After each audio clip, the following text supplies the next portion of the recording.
about soul and their minds. Yeah, not a thing or two, about a thing or two, about a thing or two. Mansplaining is deciding you're gonna search for the truth. Mansplain me, baby. Mansplain. There can be no thinking that would be uncool.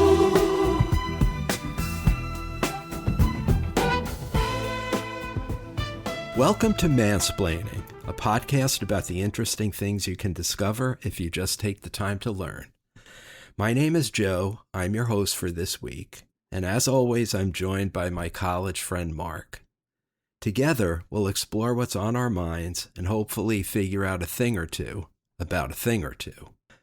Mark, I almost feel guilty. We got a nice summer Friday afternoon. We're taping this episode, and I'm bringing up a subject that I hate, that makes my blood boil.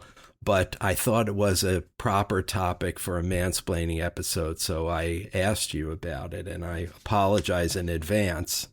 But as I mentioned at the end of our last episode, I was reading a New York Times article recently about the most selective public high school in New York City and how its entering class of 777 students is going to include exactly 3 black kids and I think 21 Hispanic kids, even though Black and Hispanic children make up more than 60% of the New York City public school population. And that just makes my case for me about why I think standardized testing is so morally bankrupt. I'm not a big fan. But I didn't know a lot about the roots of standardized testing, so I asked you 2 questions. The first was to give us all a little mini history of standardized testing, and then to tackle what I think is a very cogent criticism of standardized testing, that it's a proxy for socioeconomic status. It perpetuates inequality, and it actually tracks things like family wealth more than it does actual merit or achievement. So those are the questions, and I'm interested to hear what you came up with. So thank you for the question. And let me start out by adding some additional numbers to the picture you just painted. Across all of New York City, about 26,000 kids sat for the specialized high school admissions test. Roughly 4,000 of them got an offer to one of the 8 specialized schools. And of those 4,000 offers, 140 went to black students. It's about 3.5%. Which somehow seems almost good by comparison, because at Staten Island Technical High School, out of nearly 300 offers, exactly 1 went to a black student. And as you say, close to 2/3 of the children in New York City's public schools are black or Hispanic. So there's an obvious story to tell here, and it goes like this. New York's specialized high school admissions test is rigged against non-white students. It's racist, and we should get rid of it. That's not entirely the story I'm going to tell. Not because it's wrong, necessarily, just that it's incomplete, and we can't really understand standardized testing until we take in the whole picture. So let's turn the clock back about 100 years. In this period, Harvard and Yale were not known as destinations for the brightest minds in America. They were, to a large extent, where the elite sent their children to cement their position in the upper classes. They were white, Protestant, and mostly male, and they arrived in a steady stream from a small number of East Coast boarding schools. While in college, a lot of them invested far more time in their social calendar than in their studies. And why wouldn't they? Because the blue blood friends they got drunk with would be far more valuable to them later in life than anything they might have learned in the classroom. In short, Harvard, Yale, Princeton, and the other elite institutions of the day were in the business of educating future members of the ruling class, while the network of feeder schools made it difficult for anyone outside the circle of privilege to sneak past the gatekeepers. That task was difficult, but it was not impossible. And in the 1920s, there was a fly in the ointment. When you were applying to a prestigious school back then, you had to take an entrance examination. And though the feeder schools prepared you for the exams, they did not prevent others from doing even better on them. The people running elite institutions felt that Jewish students and the children of immigrants were doing too well on those exams, and so undesirable students were appearing on college campuses in numbers that they felt were far too high. They needed a way to exert better control over college admissions. They came up with a shiny new college admissions process along the lines of what admissions officials today would call holistic. There was an interview. There were letters from teachers and friends of your family attesting to your character. And there were geographic quotas that spread admissions around the country in a way that sounded high-minded if you didn't look too closely at the outcome. The remedy, in short, was subjectivity. Instead of looking at a student's score on a test, they would claim to examine his character. If the criteria for admission aren't scored against answers that are right or wrong, you can grade the applicant in whichever way you choose. So while a Jewish kid might have a stellar academic record, you can say you don't like the cut of his jib and use that as rationale for denying him admission in favor of an indifferent student whose father is partner in a law firm. Can I just say the geographic quota is interesting also because I'm connecting it to the quotas in place for immigration admission to the United States, which around 100 years ago was also limited geographically. So I guess that kind of idea was in the air, so to speak. Right. And probably a similarly discriminatory effect. Then came 1933, when James Bryant Conant became the president of Harvard. He believed this entrenched system was ripe for reform, and he brought on Henry Chauncey to administer the solution. Chauncey would go on in 1947 to found the Educational Testing Service, which today is the world's largest private educational testing and assessment organization. Conant was a bit of a radical, at least by 1933 standards. His aim was to replace the aristocracy of birth and wealth with what he called a natural aristocracy, an intellectual elite drawn from every walk of life, selected on talent alone. He thought this would make America more democratic, and given the accepted norms back then, that was an entirely reasonable point of view. He set up scholarship programs aimed at students from modest backgrounds, and in 1934, Harvard started using the Scholastic Aptitude Test, which that year celebrated its 8th birthday.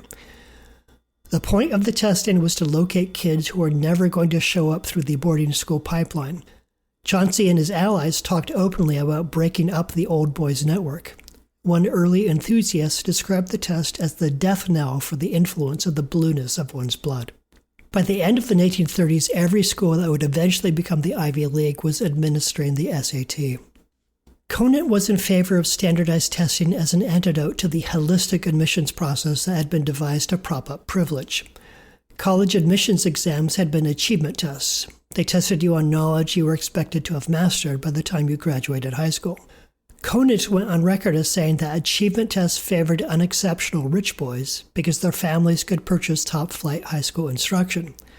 Achievement tests also measure the quality of the education you were given, and the education you were given is a function of your parents' money. Chauncey, his administrator, assured him the SAT was different, that it was an accurate measure of intelligence rather than a reflection of the quality of a test taker's schooling. The A in SAT stood for aptitude, and the test was designed to identify students who had the potential to go on to big things if they were just given a fair chance. So I guess I'm not surprised to hear that the original purpose of this regime was egalitarian in nature.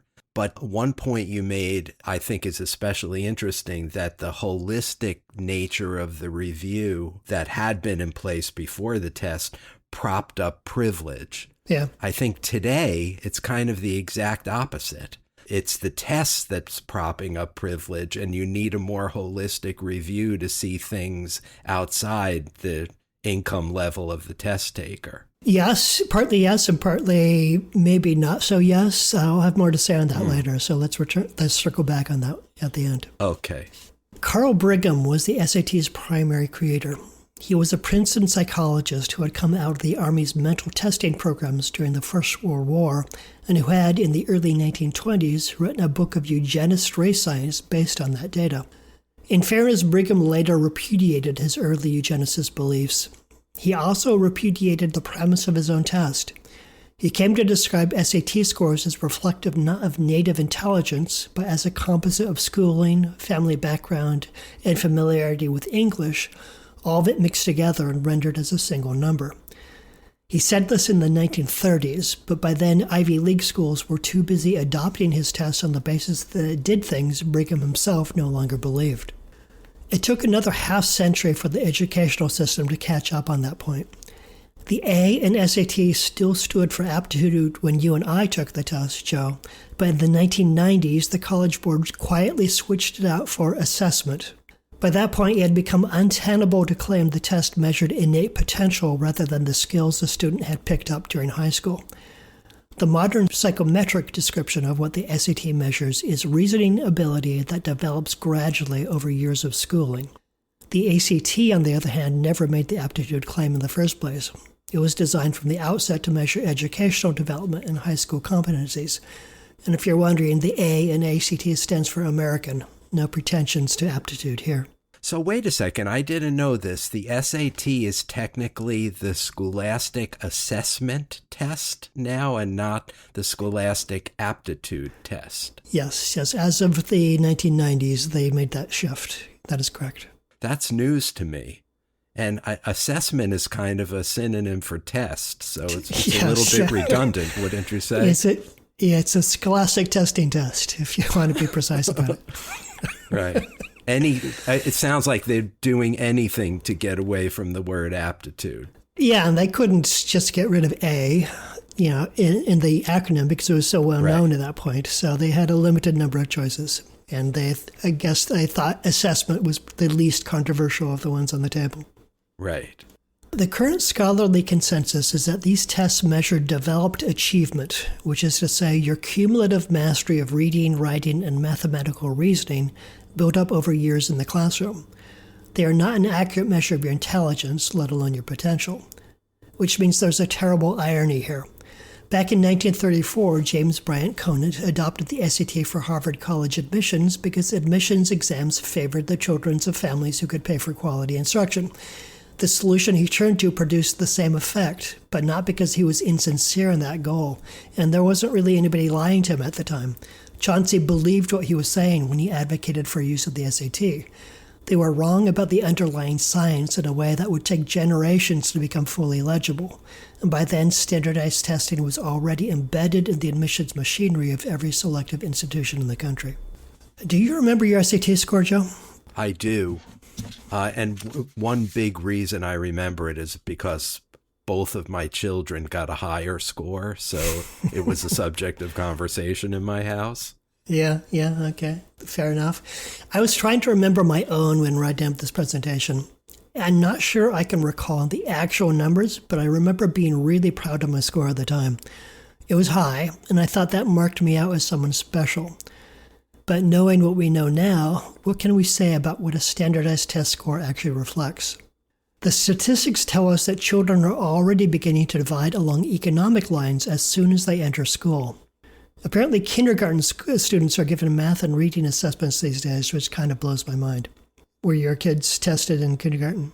I don't remember. I know there was a big test in 3rd grade and another one in 5th grade. Mm-hmm. I don't remember one in kindergarten specifically. Well, nowadays we're testing 5-year-olds.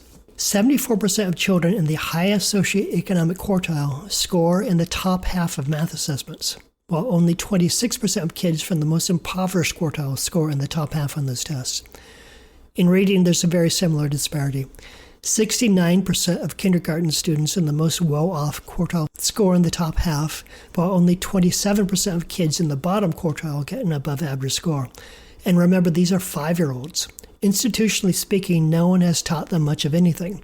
Before a child has ever stepped into a classroom, they've already been profoundly affected by such factors as parental education, the language spoken at home, and access to preschool programs. Yes. How much your parents read to you at night is probably as big a predictor as any of how well you're going to do on a test when you're 5. Yeah. Of those factors, one stands out in the research. According to a study by the University of California system, the strongest single predictor of a teenager's SAT score is how much schooling their parents had. And it's easy to connect the dots between that result and the economic disparity that shows up in the kindergarten test scores. 94% of children in the highest income quartile have at least one parent who went to college, versus 29% of children in the lowest income quartile. I was certainly not a member of that high income quartile, but my parents had a lot of schooling. My mother had a master's degree and my father had a PhD. I remember when I was in high school, my mother laughing about something she'd heard from one of the other parents, that their son thought I had an unfair advantage in school because my parents were using big words at home. It seemed funny at the time, but that kid might have been onto something. Maybe the most disheartening part of the statistics here is that the exceptions to the rule often fall back to the mean. Take children who start out with low math scores and follow them to the 8th grade. The high-status children who started scoring low are more than twice as likely to have recovered and be scoring well by 8th grade as the low-status children who also started out struggling. And it works the same in the other direction. Low-income children who start strong are the most likely group of all to see their scores fall by the time they're in the 8th grade. So that changes the picture a little bit. Affluence is not just a head start. A head start would show up as high-income kids being ahead at the beginning, which they do tend to be, but affluence is also a safety net. If you're well off and your kid stumbles, there are many things that can catch them before they fall. Private tutoring, transfer to a new school, or a summer program that gets them back on track before it's too late. Poor children stumble in the same proportion, but there's nothing to stop the stumble from becoming a crash. If you listen to the defenders of standardized testing, there's a common turn of phrase. The test is a mirror. It doesn't create inequality, it just reflects it. That is to say, the societal gaps are there whether or not you measure them, and a thermometer is not responsible for the fever. That is perfectly true. It is also true that, mirror or not, a test that's used to allocate seats in the best public high school in New York City should be able to survive scrutiny. The test itself may be innocent of wrongdoing, but how that test is used is still an important question. Absolutely true. You took the words right out of my mouth. That's what I would have said if you had not just said it. Yeah. In 1976, an American social psychologist named Donald T. Campbell set out to study how tests were being used and the effect they were having. He published a paper called Assessing the Impact of Planned Social Change, in which he stated a principle that now carries his name. The short version: the more heavily a society leans on some quantitative measure when making decisions, the more pressure that measure comes under, and the more it distorts the very thing it was supposed to be monitoring. This is known as Campbell's Law. Campbell's example of this was educational testing. He said that achievement tests can be perfectly good indicators of how a school is doing as long as the teaching is aimed at general competence. But once the score itself becomes the goal of the teaching, the score stops telling you anything about educational attainment and starts deforming the education itself. Also known as teaching to the test. Yes.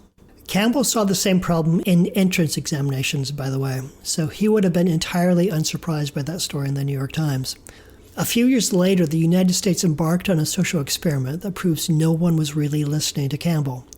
In 1983, the National Commission on Excellence in Education published A Nation at Risk, which announced that American schools were failing catastrophically. This touched off a reform movement organized almost entirely around testing and measurement. The logic was reasonable on its face. You can't fix what you can't see, so measure everything and let the data drive your decisions. In principle, I have to say I totally agree with that. I spent most of my career arguing for the importance of testing and measurement, so if someone put me in charge of an educational reform effort, I'd probably do exactly the same. This data-driven reform led 20 years later to the No Child Left Behind Act of 2002, which made standardized testing the central mechanism of school reform in this country, and then Race to the Top, which added money to the system. Under that regime, test scores stopped being simply information and took on high stakes from a school district's perspective. Federal funding was tied to them. A school's official status was tied to them. Schools that failed to show what was called adequate yearly progress across every demographic subgroup faced escalating federal penalties up to and including staff being removed. So take a diagnostic instrument and attach a school's money, reputation, and its teachers' jobs to the number it produces. Campbell told us 50 years ago what is likely to happen next. Can you guess what happened next, Joe? I remember some huge scandal. I think it was in Atlanta or somewhere down south where it was like institutionalized cheating. Yeah. Yeah, what happened was schools' incentives got way out of whack. They started teaching to the test, as you say, narrowing the curriculum, and trying to get rid of students that were dragging their scores down. In some cases, teachers were caught cheating on the tests. In short, the measurement was consumed by the weight that was put on it. Longtime mansplaining listeners will remember we saw a similar effect back in episode 40 on crime statistics. If you measure crime and make commanders' career prospects dependent on improving those numbers will improve. Sometimes that will be by superior police work, but often it will be because someone figured out how to manipulate the numbers. Yes, quite true. And then I would say beyond the simple fact that teachers are teaching to the test, there's what is lost when you're teaching to the test, you know? Yeah. Students are not developing critical thinking skills. They're not actually learning if the subject is how to memorize answers and how to properly complete multiple choice things on a standardized test. The learning goes out the window. Yeah, agreed. As I was researching this topic, I kept thinking back to my own history with standardized tests. I was very good at tests. Consistently high scores on tests were the thing that marked me out early as somebody who was going to be an academic success, and they absolutely opened doors that would otherwise have stayed shut. I don't come from money. My family name carries zero weight. And in high school, I was a shy kid who didn't pile up extracurriculars. I wasn't student body president or captain of the football team. If you had put my file in front of an admissions committee and asked them to assess my character, my leadership, and my promise as a member of society, my application would not have stood out in any way. In short, back in the 1920s, before the dawn of standardized testing, I would almost certainly have been denied admission to Harvard. In real life, though, I did attend Harvard. I had high grades and even higher test scores, and that was enough to take me a long way. But it would be self-serving if I stopped there, because it's just as true that I was a white kid in the American middle class with parents who got graduate degrees and had shelves full of books and sent me to a school where it was expected that I'd go to college. My test scores said that I was smart and had high potential, but every one of those social factors was equally part of my score. Yes, and I have a similar story. You know, I was also a very good test taker. I'm sure my SAT score was integral to my getting into the University of Chicago, where we met. I'm not surprised that you were a good test taker too, Mark, because you were one of the 2 or 3 smartest people I've ever known.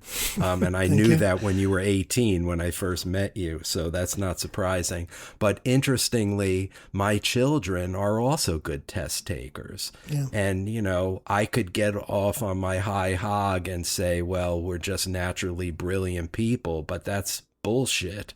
What it's about is I read to my kids every night when they were little. My mother read to me every night. Yeah. I came to kindergarten knowing how to read, and other kids didn't know how to read yet. And I think that makes a huge difference in my achievement level. You know, I had that same head start that you were talking about earlier, and you probably did too. Yeah, I don't remember my parents reading to me, but there was a bookcase full of books that was in my bedroom, and they were not my books. They were just my parents' books. And I remember the first time I read the Odyssey, it was because there was a prose translation of the Odyssey in there, and I just pulled it off and started reading it. So that was just, there were opportunities lying casually around in my environment that it took very little for me to opt into learning something. Right. Yeah, for me, this would be like Ernest Hemingway's short stories that my mother loved. I was reading when I was a tween, you know? Yeah. So, yeah. Now, there are those who would say we should get rid of testing. It's rotten to the core, so we should go test optional, remove deceptive numbers from the process, and try to evaluate the whole person. The question is, would we be better off with a test-free process? There's a reason to believe it might actually be even worse. There's something called the Common Application Platform.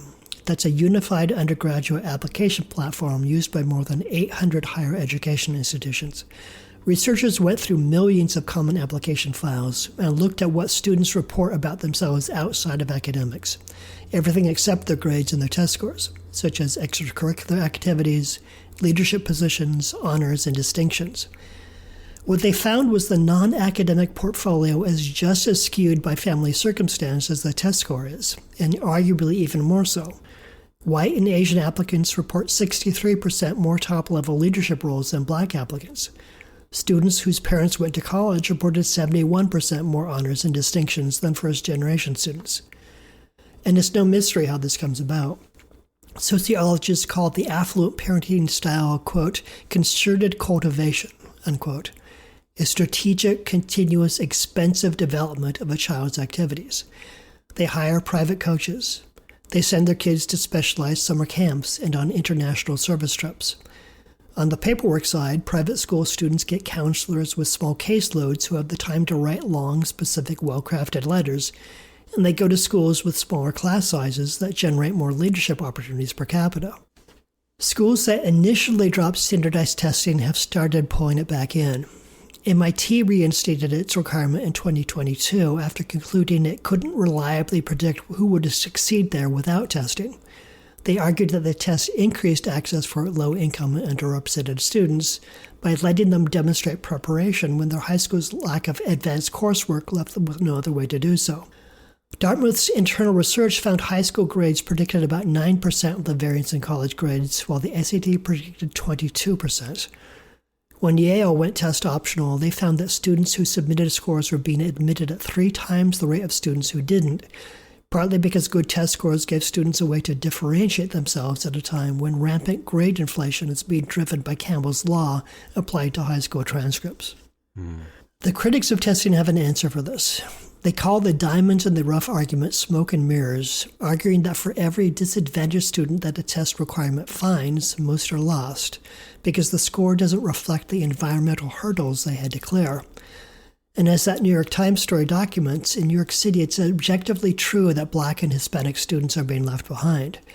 Whatever the finding mechanism is supposed to be, it is not currently finding those students at scale. And New York, unfortunately, provides an example of what you would get if you deliberately set out to produce a worst-case testing scenario. New York City's specialized high schools admit students exclusively on the basis of their test scores, and that's not a policy choice by the Department of Education. It's state law. The Hecht-Calandra Act of 1971 wrote the SHSAT into law as a sole consideration for entry to Stuyvesant, Bronx Science, and Brooklyn Tech. Everything downstream follows from that one legislative decision, which is probably well-intentioned. No doubt the state legislators thought they were opening the doors to those schools by relying on a test that any student could take, regardless of their background. Yes, because it's a state law, New York City officials lack the authority to repeal it or change the status quo. Yeah. So it's like home rule has been taken away from them as a result. Yeah, I know. Yeah. Attention mansplaining listeners. If you want to engage with Mark and me, you have some options. One is to go to our Facebook page, Mansplaining the Podcast, where you can leave a comment or question, check our sources, suggest topics for future episodes, or just like us. Because who doesn't want to be liked? You can also reach us through whatever app you use to listen to this podcast by giving us a 5-star rating or writing a review of your favorite episode. Or you can call and leave us a message on our dedicated voicemail box, which is 206-486-4074. And did you know that you can now listen to full episodes of Mansplaining on YouTube and check out our podcast music on Spotify? Yep, it's true. Just type Mansplaining Podcast into the search bar on either platform and you'll find us. It's lonely in podcast land, and we welcome and appreciate any feedback you might want to share. Act now and we'll throw in a set of Ginsu knives. Not really.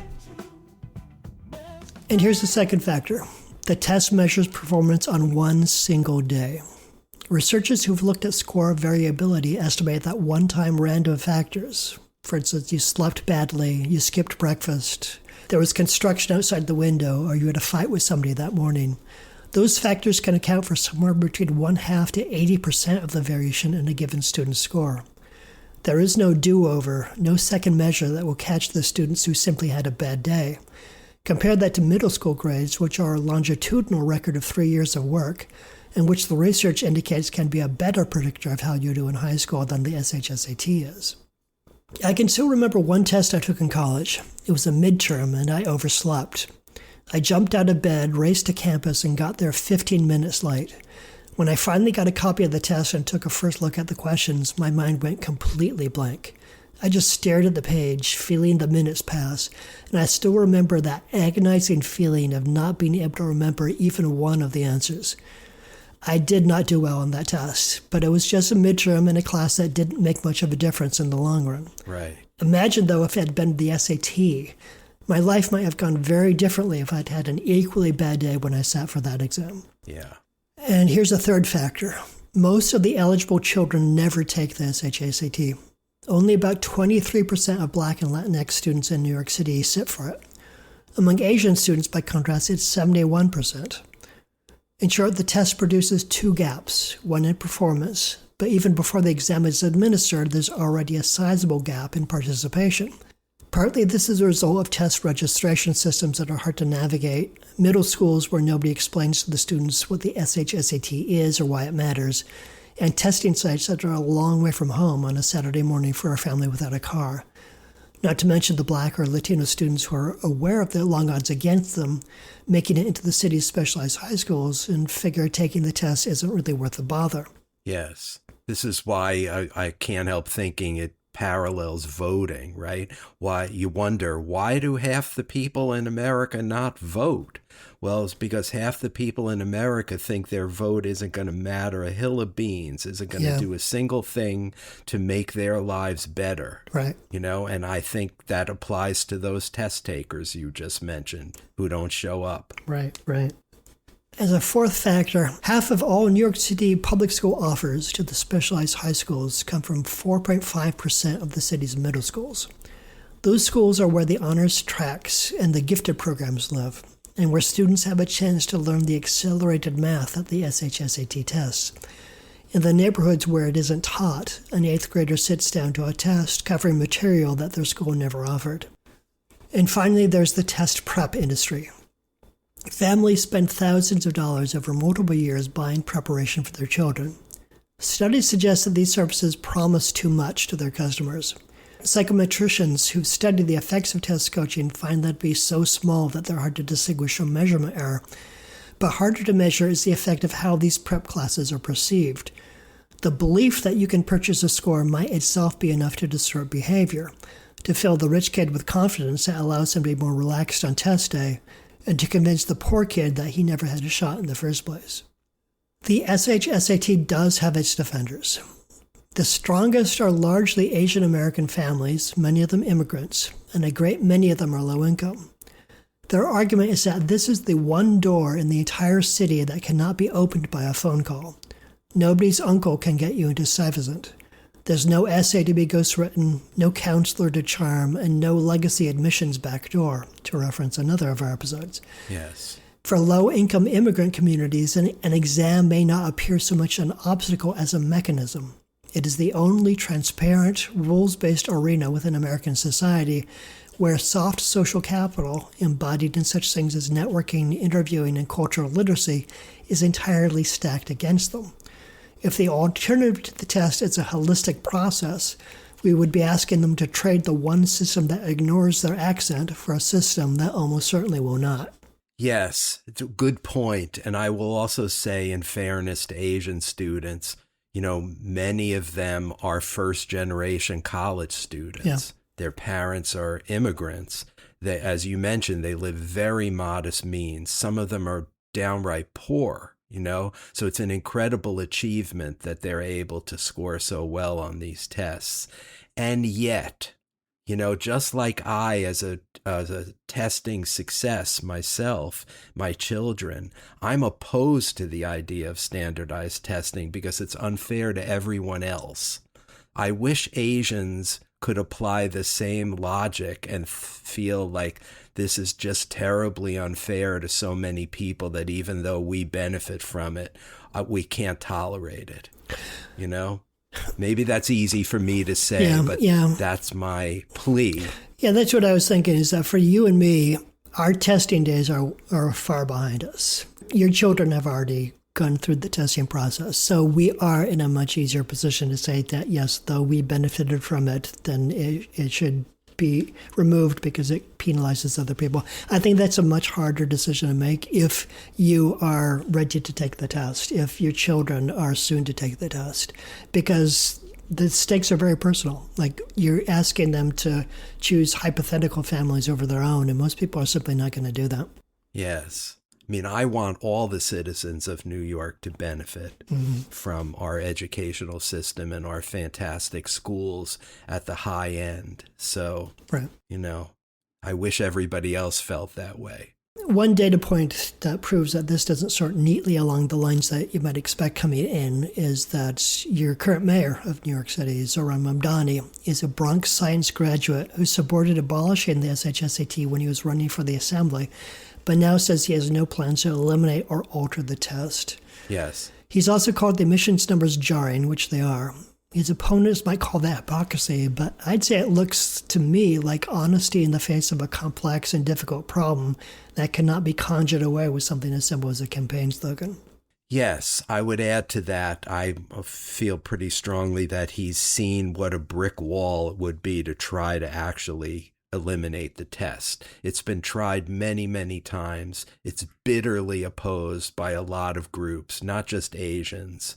Rich people of all stripes oppose it. Yeah. Conservatives oppose it. Anybody who believes in that phony meritocracy idea of the United States opposes it. And there are entrenched interests, moneyed interests that are hell-bent on having the standardized tests remain forever. And it's a losing battle, even for a popular new mayor. And I think that's why he's trying to make his peace with it. Yeah, could be. So what should we do about all this? The American Educational Research Association's position is that decisions affecting a person's life opportunities should not be made on the basis of test scores alone. A score is one piece of information to be weighed alongside the transcript, the rigor of courses taken, the writing, and everything the test is structurally incapable of seeing, such as perseverance, determination, and the other things that predict whether somebody will not just enter college, but finish with a degree.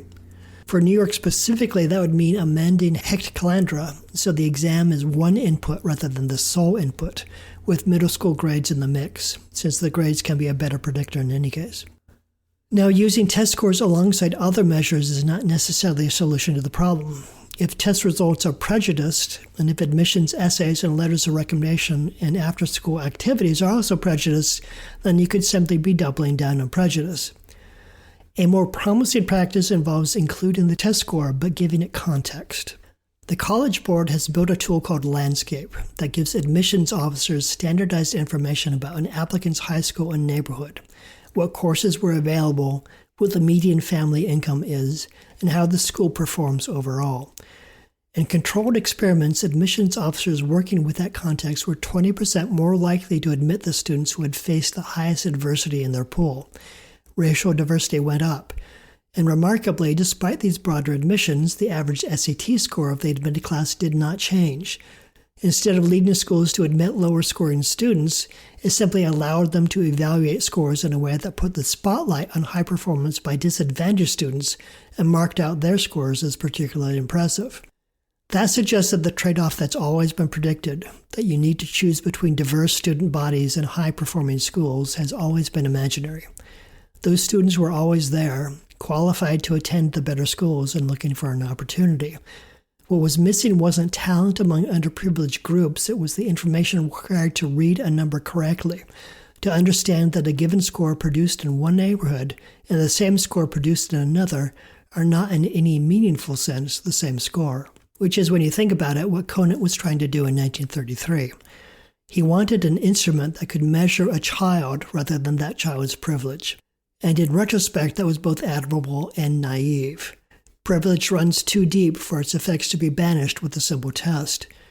It'd be equally naive, though, to blame the test because it turned out to be less powerful than deeply entrenched social inequities that have persisted for centuries. For all its flaws, the test can still be part of the solution, so long as we understand that can only be a part of that solution. I went into this topic feeling ambivalent about tests, and frankly, I'm still ambivalent. I know standardized testing fails an enormous number of kids every single year, and I also know it made an enormous positive difference for me, that without it, I'd have been a nobody with no extracurriculars and no influential sponsors, and the doors that opened for me would have stayed shut. My own experience demonstrates that a test can act as an escalator for someone without social capital. It's just that it's an escalator that only works for a few. I think we can agree that standardized testing does a terrible job of measuring human potential, but I remain hopeful that we can find value in it, if only to diagnose where resources are needed. So my final question to you, do you think that's my privilege talking? When I look at all of this and still come away believing that testing has a positive role to play, is that a reasoned conclusion or just the sound of one man defending the machinery that picked him out of the crowd and marked him as special? Yeah, very good question. And I don't know the answer. I just was thinking when you were mentioning this escalator. I mean, I know you well enough to believe that you come to this conclusion honestly, but that escalator, a lot of other people have to take the stairs while you're on the escalator. Sure. And there's something just rotten about that, even if it benefits you and even if you deserve to be benefited, which I'm prepared to say you were, like you said yourself, a kid without social capital, a kid of modest means from just a town, and you weren't in the New York City elite institutions, the test found you, and that's a true success story. Mm-hmm. But that can be true at the very same time that it's leaving many people behind, and they're taking the stairs while you're on the escalator. And so we still should do something about that, regardless of its result with you, right? Oh, yeah. I hope I didn't leave you with the sense that I'm saying it's all good. We're all fine. Let's just keep it going. No, absolutely not. Yeah. Testing as it's used today fails. The New York City results that we started with and ended with highlights how it fails specifically. And my perspective coming out of all the reading I did on this is that there's basically two things. A number without context is basically meaningless. If you score, say, some hypothetical test, you score 500 on that test.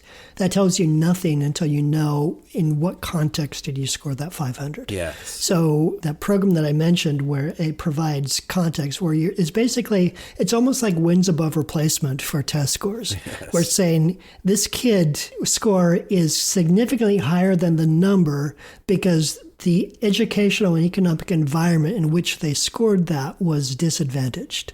It's something that says, take this number and imagine it as better because of the wins above replacement for that kid. Yes. And so I believe context is absolutely necessary. And the second conviction that I came out of this with is that we don't put ourselves in a better position just by getting rid of the test and relying on holistic exams, because we've already seen historically that those are every bit as vulnerable to the weight of privilege as testing is, and maybe even more so. Yeah. Like if you make all the judgment subjective, then the racists don't even need to justify their decision. They're just going off of their gut. And of course, they're going to admit people who look like them or endow a wing of the school or whatever it is. And Harvard, Yale, Princeton, they already ran on that principle of holistic exams are the way to make sure that undesirable students don't get into our schools. Yes. And standardized testing was a flawed solution to that. But I don't think it was so flawed that we'd be better off by just going back to holistic measures. Holistic measures have already failed us. Yes. And so I think what we need is a blend of qualitative and quantitative measures that gives a better picture than either would on their own. Yes, agreed. And just want to back up a second and say you mentioned wins above replacement just for our audience members who don't know what that is. That's a baseball metric that measures the relative worth of a player, but has all these contextual factors, how well do you hit? How well do you hit for power? How well do you catch the ball? How well do you throw the ball? How well do you hit for average? it basically ranks players based on all those criteria. And I think that way forward that you sketched out at the end of your presentation is a really interesting way to do this. And I'm not surprised that it found once they got in school, there was no drop off in achievement. Right. They were indeed worthy of placement in those schools. Yeah. I'm not at all surprised to hear that. And that is a possible way forward. But before we leave this topic, I want to mention a few other potential ways forward, and just because I was curious whether you'd talk about them. One is just simply the graph of your GPA versus your SAT score. On one axis is your GPA, on the other axis is your SAT score. Even that, it seems to me, as flawed as it is better than just using the SAT, because it's at least factoring in how well you're doing in your hometown school, right? We touched on that. Your middle school grades are in some ways a better predictor of performance because it's a longitudinal score. Yes. It's a cumulative thing rather than how you did over the space of 2 hours on one particular day. Right. And they're both relevant, but in some ways the GPA is the better predictor. Yes, and I'm quite certain that admissions offices all over the country are using that formula and have been for decades. But I want to add a couple more sophisticated possibilities here. One thing I've read about in connection with this issue is I think they call it performance-based assessments. So not the one-size-fits-all SAT or ACT test, but instead this customized thing that maybe your test, quote unquote, would be some short responses in class. Maybe it would be an essay you write. Maybe it would be a research paper. Maybe it'd be some kind of lab component. Mm-hmm. Maybe it's a portfolio of your work. Maybe it's all of the above. And that is attempting to, I hesitate to use the word holistic because you threw cold water on that, but that seems to me a more holistic measure of achievement than test alone. Yeah, it seems like an example of a more broad range of testing than simply using a number 2 pencil to fill in ovals on a page. Yes. I'm thinking it through. The average 15-year-old would have probably no idea of how to do that. And so I would imagine that if that were the standard, there would be a lot of testing, unless it was completely random, where you didn't know what the test was going to be until you showed up. I think that's maybe the only way around Campbell's Law, is if you don't know what the test is until you're there, there's no way for the school to teach the test. There's no way for your parents to hire the tutors that will prep you for that test. Right. You would have to not know what the test is going to be before you're there in the room, and then they just sort of spring it on you and you do the best you can. Right.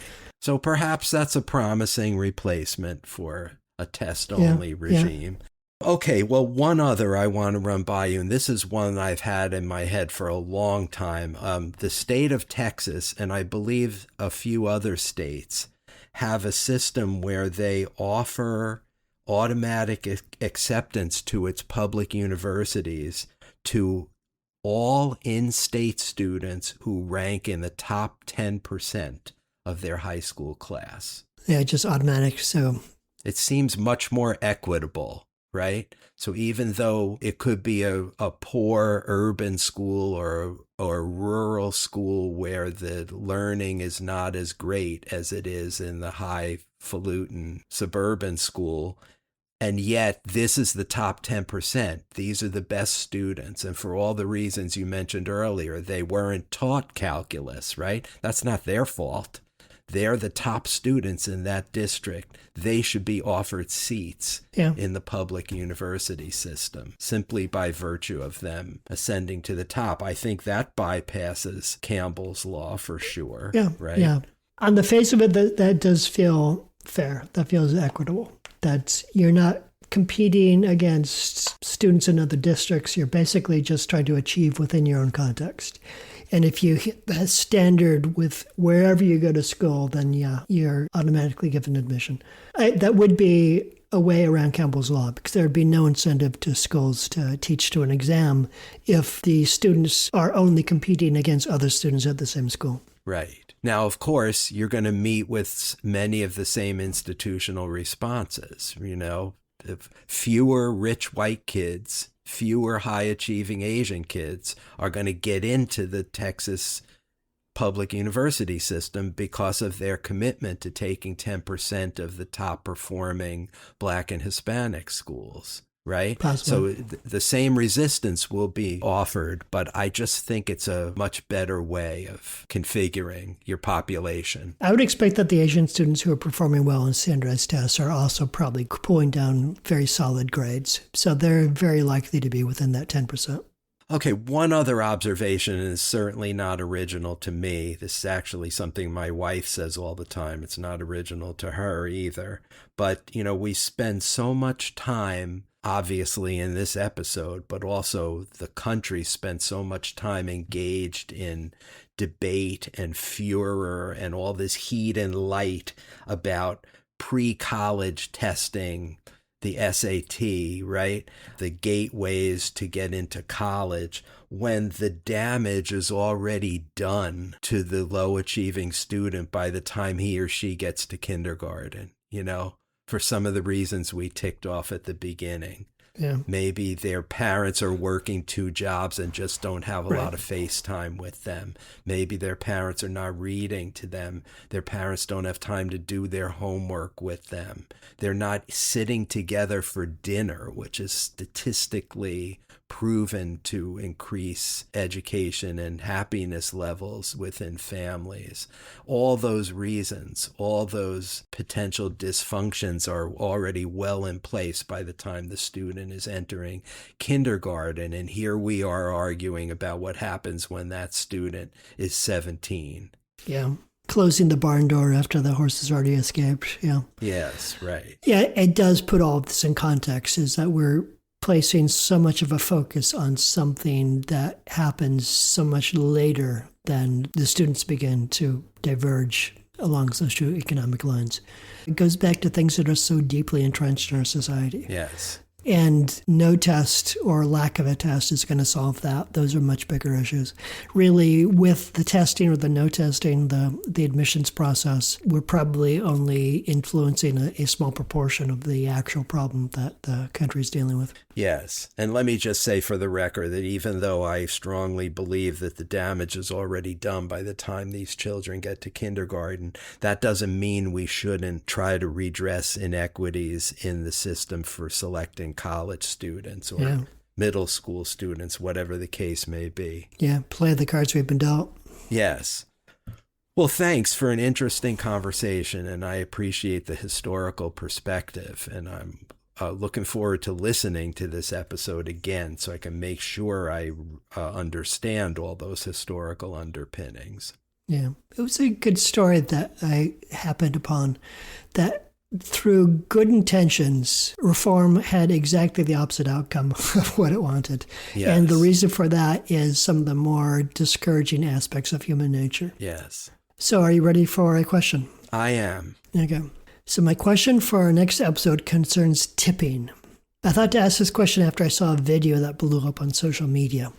A man was ordering a burger at Shake Shack at the self-service kiosk, so there was no waiter and certainly no table service, and the kiosk prompted him to add a tip for the workers. He pressed no.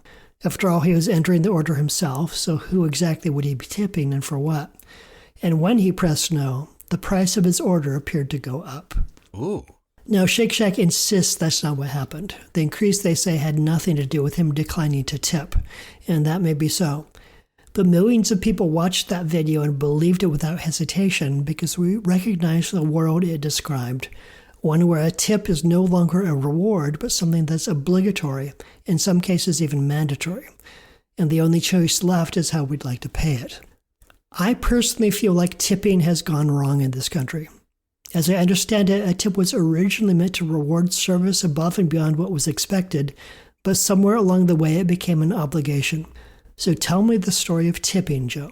Where did it come from? How did it turn to what we have today? And what does it all mean now for the workers, for customers, and for the price of everything that we buy?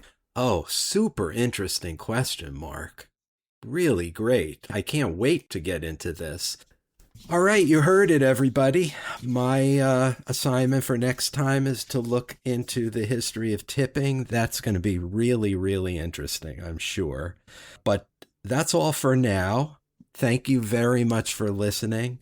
That was Mark, and I'm Joe, and we'll talk to you next time. See you then. And stay tuned for the Mansplaining House Band's take on today's topic.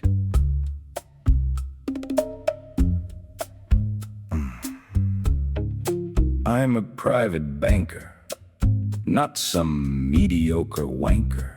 I spend a whole lot of money, so my daughter Bunny has only the best once she aces the test. Failure is beyond the pale. After all, she was toilet trained for Yale. But now the radical left lunatics wanna get rid of the test. Don't they know that'll send Bunny's mother and me into cardiac arrest? That seat is mine. Why? Because I earned it. The system was fine until they burned it. If the test goes away, oh, perish the thought, then me and mine won't win the day. Since when can success not be bought? If each place in school is up for grabs, our class advantage surely ebbs. That seat is mine. Why? Because I earned it. The system was fine until they burned it. They want to commandeer my joy, transfer it to the hoi polloi. They want to take my advantage and use it for their class war bandage. No longer will generational wealth be a boon. So much for the sterling silver spoon. That seat is mine. Why? Because I earned it. The system was fine until they burned it. Poor Bunny has to deal with these extremities, but I still have my Second Amendment remedies.